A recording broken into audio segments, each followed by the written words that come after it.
Miss Marple's class was just beginning. She had a stack of homework assignments on her desk, and she was about to start checking them when she heard a loud bang from the corridor outside.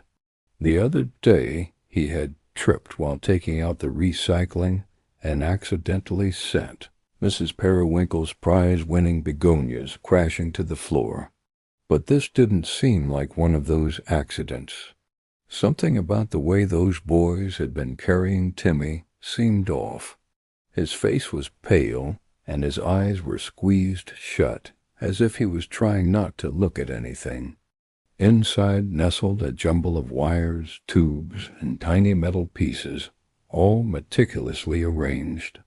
It almost looked like a child's toy, but there was something undeniably intriguing about it.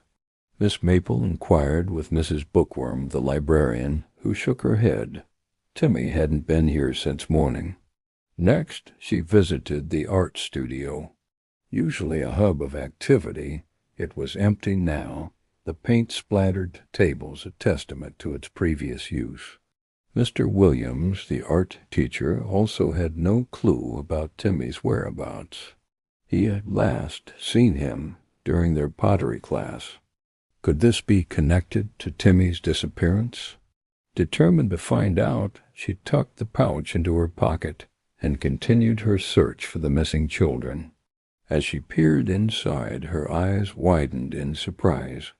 The passage was narrow and low, forcing her to stoop as she made her way through the darkness. As she sat up, her eyes slowly adjusted to the dim light filtering in through a crack in the ceiling. One of the boys, Billy, jumped up, his face pale. "Miss Marple," he stammered. I didn't see you come in. Where are we?" Miss Marple asked, her eyes scanning the walls. She reached out, took the pouch from Billy, and opened it. Sure enough, nestled inside was a small compass, with one end broken off. It looked exactly like Timmy's. In the corner, half covered by dirt and debris, was a wooden box. "We tried everything we could think of," he said, his voice filled with frustration. "But it wouldn't open." With trembling hands, she brushed away the dirt, revealing a tarnished brass lock. "And what did you do with my glasses?" Timmy said weakly from between the two boys. Reaching inside, she felt around for the small object she had found inside, a bunch of oddly shaped pieces of wire. "Thank you," he whispered, his eyes filled with gratitude. "We couldn't have done it without you." Holding it in her hand, she realized they formed a perfect fit for the keyhole. With a gentle twist, the lock clicked open. "But next time, perhaps we can skip the underground adventures and go straight to the buried treasure." The boys laughed, the sound echoing in the now silent schoolyard. And as they walked back together, Miss Marple couldn't help but smile. Sometimes the most ordinary places held the most extraordinary secrets. She realized why the ground near the oak tree had been disturbed and why she had found the boy's footprints leading to the house. His voice sounded muffled, as if it were coming from far away. Rubbing the dirt off her clothes, she stood up and realized she had fallen into an underground den. She was in a cavern. The keyhole didn't look like any she had seen before. Her eyes met Timmy's, who gave her a weak thumbs up, his lips forming a silent message. It was shaped like a letter, specifically the letter T. Understanding dawned on Miss Marple. "Of course, we thought it would help us find the buried treasure." "Buried treasure," Miss Marple echoed, intrigued. Panic threatened to overwhelm Miss Marple, but she pushed it aside. She felt around for the compass, its familiar weight reassuring in her hand. First, she needed to help Timmy. Using it as a guide, she found the exit and led the boys out of the den. And in the center of the den sat the boys with Timmy slumped between them. The air grew thick and heavy, making it hard to breathe. Just when she thought it couldn't get any worse, the floor beneath her gave way, sending her tumbling into a pit. Behind the wardrobe lay a secret passageway, its entrance concealed by a hanging tapestry. It looked like something straight out of a thrilling adventure book. It meant Timmy was still inside. Taking a deep breath, she knocked on the door, but there was no reply. Curiosity and concern battled within Miss Marple, but her worry for Timmy's safety won out. There had to be another place he had gone to. Hope surged through her. It showed us where to dig. He pointed to the drawing on the map, a crude picture of the schoolyard with an X marking a spot near the old oak tree. Only the sound of her own heartbeat echoed back. Slowly, she pushed the door open. It creaked ominously, revealing a dark and dusty interior. Then she remembered the old abandoned house at the end of Willow Street. It was rumored to be haunted and all the kids avoided it. Could Timmy have gone there? Then a faint noise from above. Someone was definitely in that house, and they weren't laughing or joking around, which was strange because if it was just a prank, then surely Timmy's friends would have found it hilarious. They were puzzled by Timmy's absence. They had seen him earlier, but none of them knew where he had gone. Silence. With renewed determination, Miss Marple began to search. She climbed the creaky stairs, each step echoing in the eerie silence. She checked behind a tattered curtain, then under a rickety table, but there was no sign of Timmy. So Miss Maple decided to check the places he liked visiting after school, the library, and the art studio.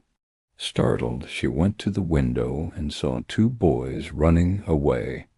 Miss Marple pondered, her mind racing.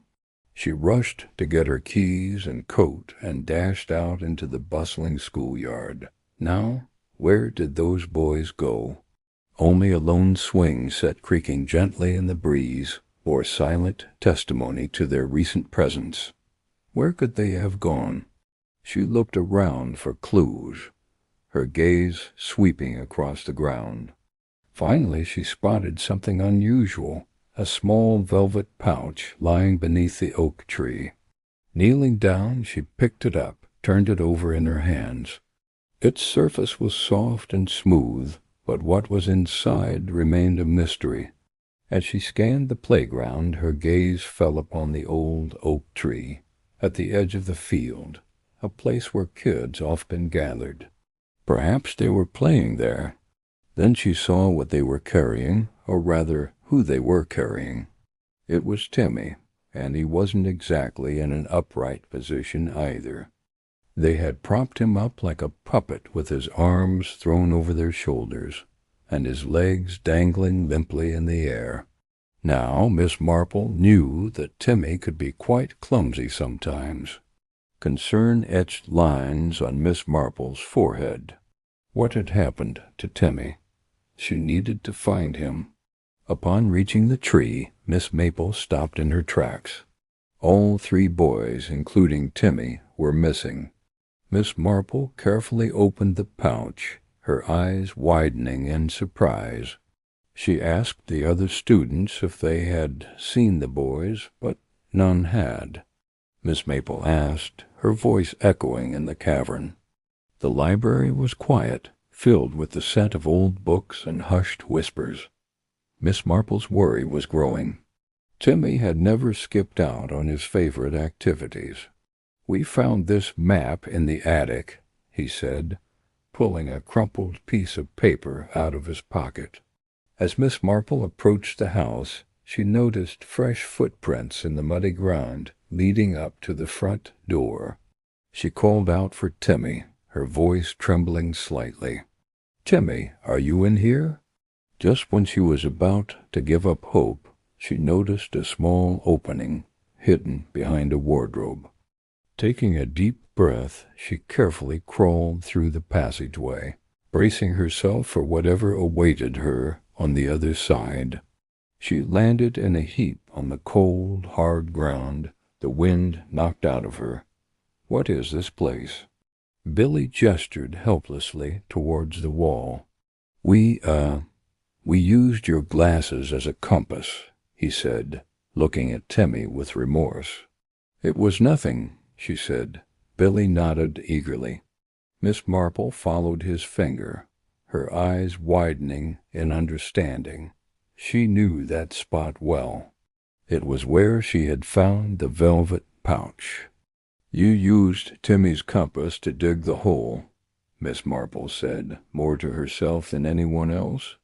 As she looked around the den, she noticed a glint of sunlight reflecting off something in the distance. She walked toward it and gasped. "Do you know how to open that?" Miss Marple asked the boys. Billy shook his head. Miss Marple studied the lock, its intricate design momentarily distracting her from her worry about Timmy. Then she noticed something peculiar. She fumbled in her pocket and pulled out the velvet pouch. As she lifted the lid, a gust of wind swept through the underground den, extinguishing the lantern and plunging them into darkness. As they emerged from the underground den, blinking in the bright daylight, Billy turned to Miss Marple. Miss Marple smiled, relieved to see them safe.